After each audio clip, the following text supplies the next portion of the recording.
What's up guys, let's talk about monitors and specifically these LP5s. So guys, this video is going to be a review of these Kali 5 inches. I needed to upgrade my studio monitors as was pointed out to me by one of you guys in an Instagram story, and it's led to me talking to the guys at Kali and testing out these. What I'm going to do in this video is give you the rundown on the benefits of this type of speaker system, and I'll compare it to what I was using before, which was a much smaller budget option. In terms of frequency spectrum, technically you don't get that much more by having the larger drivers here. It really comes down to level, and the smaller option I can't ever monitor without getting distortion from the speaker. Being able to push all the way into the 100 decibel range usually comes with distortion, right? As I mentioned on the smaller monitors, it was a big factor. If I want to push them loud, they distort and it doesn't sound accurate or particularly pleasant, to be honest. These have a distortion factor of less than 2%, and that's really important because the less than 2% THD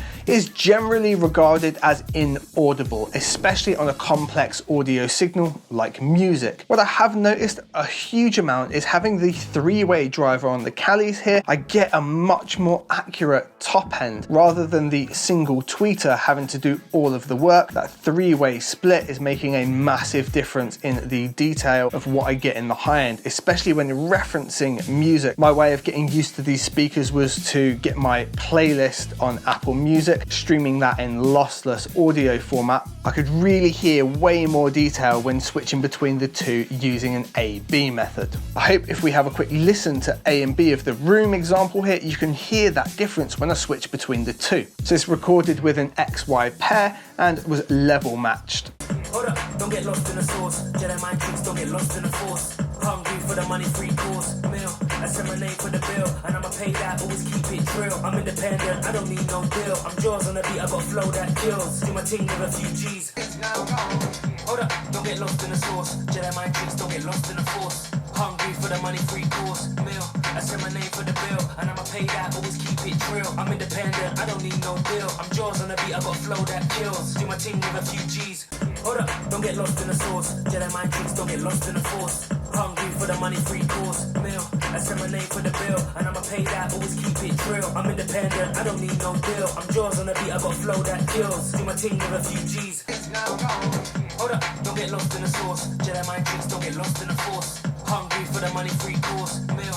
I send my name for the bill, and I'ma pay that, always keep it real. I'm independent, I don't need no deal. I'm jaws on the beat, I got flow that kills. Do my team with a few G's. I'd love to know, was that discernibly obvious to you which one was the considerably more expensive and larger set of monitors? Now, a smaller set like the iLouds here offers some adjustment on the back. However, there's far more configuration options available to you. For example, I've side mounted them here, and it shows at the back how to use the individual dip switches depending on how you're going to mount and place the speakers. So 1, 2 and 3 all to the top for having them side mounted like this. If you know a little bit about your room, like I know this room here has a resonance around about the 130 region, you can configure some of those things as well using the dip switches. There's various boosts and dips. It's good to note as well that regardless of your setup type, you're catered for here.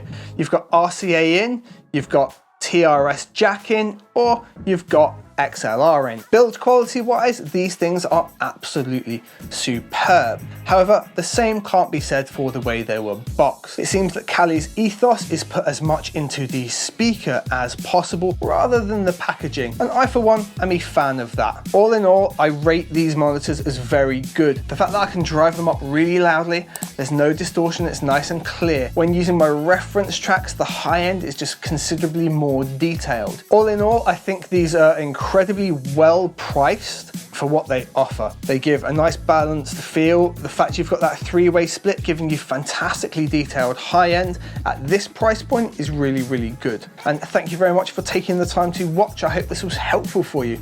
Would you like to know what these are like next to, say, the LP6s, which is their budget option? I can do that for you as well if you want to leave that in the comments down below. Take care.